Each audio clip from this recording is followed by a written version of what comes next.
आपने कभी गौर किया है कि बरसात में बादलों के गरजते समय बाहर जाने और पेड़ों के पास जाने से क्यों मना किया जाता है?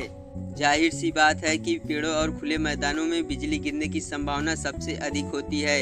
लेकिन ऐसा क्यों होता है? अगर आपको ये बात जाननी है तो वीडियो को लास्ट तक जरूर देखें।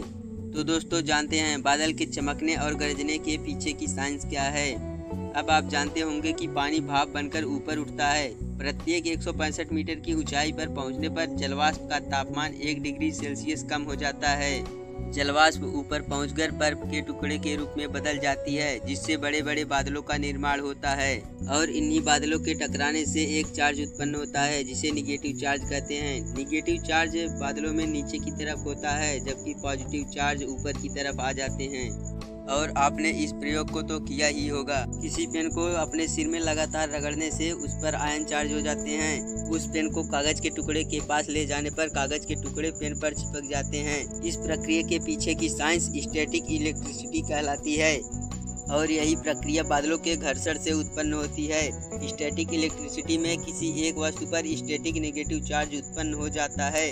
ठीक उसी तरह बादलों में भी स्टैटिक नेगेटिव चार्ज उत्पन्न हो जाते हैं। और मैं आपको बता दूं कि बादलों का चमकना 3 प्रकार का होता है, जिसमें से पहला है इंट्रा क्लाउड लाइटनिंग, यानी बादलों के बीच में ही बिजली का चमकना। इसमें एक बादल के बीच ऊपर के पॉजिटिव चार्ज नीचे के नेगेटिव चार्ज से जब आपस में मिलते हैं तब एक रोशनी उत्पन्न होती है, यानी बिजली चमकती है। दूसरा है क्लाउड टू क्लाउड लाइटनिंग, यानी 2 बादलों के बीच में बिजली का चमकना। इसमें एक बादल के नेगेटिव चार्ज जब दूसरे बादल के पॉजिटिव चार्ज से आपस में मिलते हैं तब बिजली चमकती है।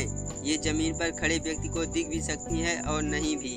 तीसरा है क्लाउड टू ग्राउंड लाइटनिंग, यानी बादल और जमीन के बीच लाइटनिंग का होना। इसे हम साधारण भाषा में बिजली का गिरना भी कहते हैं। इसमें होता यह है कि बादलों का निचला हिस्सा, जो कि नेगेटिव चार्ज से भरा होता है, जमीन पर किसी जगह पर पॉजिटिव चार्ज मिलने पर नेगेटिव चार्ज उसकी तरफ आकर्षित होता है, जिसमें आवाज के साथ तेज रोशनी पृथ्वी की तरफ आती हुई दिखाई देती है, जिसे बिजली का गिरना कहा जाता है। बिजली ज्यादातर ऊंचाई पर स्थित पेड़ पौधों पर गिरती है। जमीन पर गिरने वाली बिजली लगभग 27,000 डिग्री सेल्सियस तक गर्म होती है। ये लाइटनिंग बहुत ही तेजी से आवाज भी करती है। होता यह है कि बिजली बादलों के बीच से पृथ्वी तक आने में सेकंड से भी कम समय लेती है, जिससे यह आसपास के एयर को गर्म कर देती है, जिससे यह धमाके के साथ बाहर की ओर चारों तरफ फैल जाती है, जिसे बादल का गरजना भी कहते हैं। उम्मीद है अब आप बादल गरजने, बिजली चमकने और बिजली गिरने की साइंस को समझ गए होंगे। अगर वीडियो पसंद आई हो तो वीडियो को लाइक करके चैनल को सब्सक्राइब जरूर